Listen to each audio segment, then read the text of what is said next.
Okay, I think we really need to talk about Fermin Lopez. It's getting to the point where nobody in world football can ignore him right now. Fermin Lopez, if you guys haven't noticed, has been on a tear recently. In his last 6 games alone, he has provided 9 goal contributions.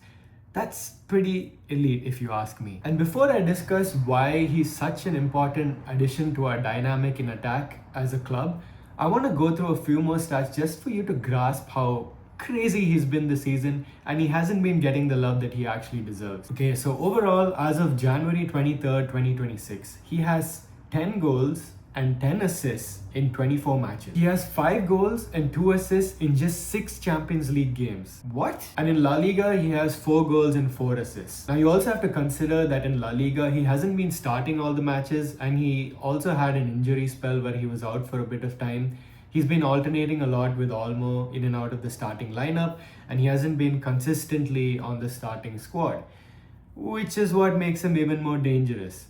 Fermin Lopez is not somebody who needs to play an entire 90 minutes to be effective. He can come off the bench and straight up give you 2 assists and a goal. He's that effective. As we all know, he's most effective as a cam. He has a very high work rate and he overloads and crashes the box a lot. Now, this is what makes Flick's football tactics very interesting and suitable to Fermin Lopez. So, when Fermin runs around the field, he's not just running around aimlessly. He looks to create overloads and mismatches. So, whenever he crashes the box, right, he always makes sure there's a 2v1 scenario where he accompanies the striker and it's a numerical advantage over a defender. Now, this causes the defender to choose between Fermin Lopez and Lewandowski or Ferran Torres, and that opens up a lot of passing lanes and creates a lot of opportunities.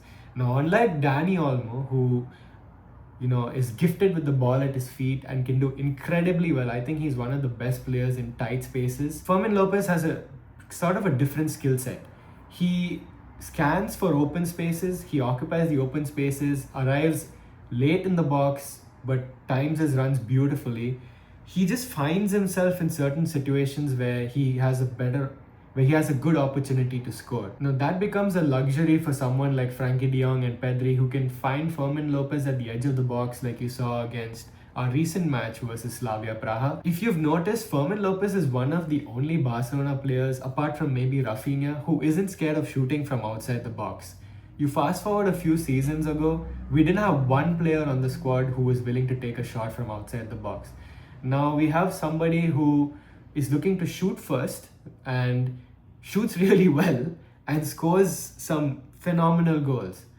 Now, as for why he doesn't get the PR that he deserves, well, I also think he's competing for PR with Lamine Yamal, Rafinha, Pedri, and in that pecking order, he comes number 4. Now, I'm not saying Fermin Lopez is better than Pedri, Lamine Yamal, and Rafinha, but what I'm meaning to say is he's not getting his due when it comes to recognition. And I know a lot of you might be saying, hey Nihal, you always glaze Barcelona players. Yes, I'm a Barcelona fan, but I think even if you're an unbiased neutral, you have to appreciate what Fermin Lopez is doing.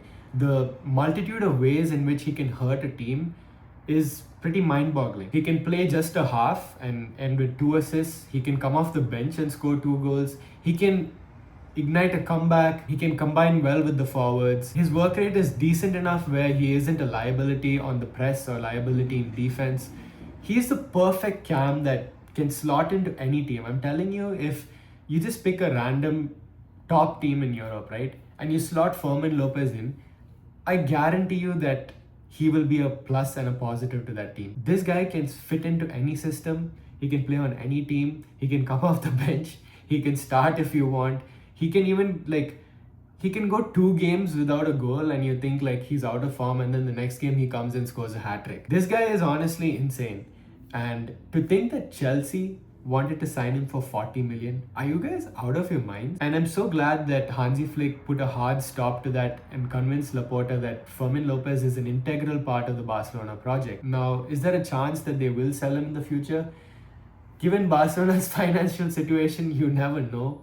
But I hope that he doesn't leave, and I really hope that Fermin Lopez stays. Even if we get a huge offer for Fermin Lopez, right, and we end up selling him for 100 million, it's very hard to find a replacement for Fermin Lopez right now. There's not too many profiles in Europe who are similar to Fermin Lopez, where he's just sort of this plug-and-play central attacking midfielder who can play a very versatile amount of games. I think we need to realize that we have a gem on our hands, and hopefully he's not going anywhere and he has a long career at Barcelona. I'm trying to think of a previous Barcelona player who we can compare him to. And the only other player who realistically comes sort of close to Fermin Lopez, in my opinion, is probably Cesc Fabregas. Fabregas also had this tendency of sniffing out goals and finding himself in very good goal scoring opportunities and positions where he can make a lot of noise. He is a profile of player that we haven't really seen too many of in Barcelona, and we're really happy to have Fermin Lopez, man. What a player we have on our hands. Yeah, I just thought like I have to get this out there because dude, like Fermin Lopez deserves way more PR that he's getting, way more love that he's getting, and it's time that us Barcelona fans push the envelope and actually recognize Fermin Lopez for the player he is. I'll see you in the next one. Visca Barca.